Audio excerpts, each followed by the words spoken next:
Može do zakona rasprave pristupio i zakona, zamjenik županijskog državnog odvjetnika u Zadru, opunomoćenik oštećenika Boris Radman, odvjetnik iz Zadra, jer je pristupila Dragana Panović, nije to, nismo mi zvali osobno za dušice kazneni punomoć. Optuženik je priveden po pravosudnim policajcima zatvora u Zadru.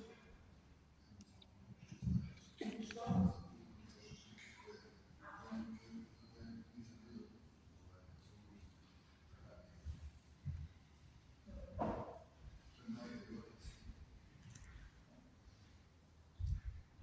I ovdje je pristupio dakle branitelj optuženika Vinko Gorišija, odvjetnik odbora na zasjedanju u 11 sati. Nastavljamo sa raspravom od 16.2023.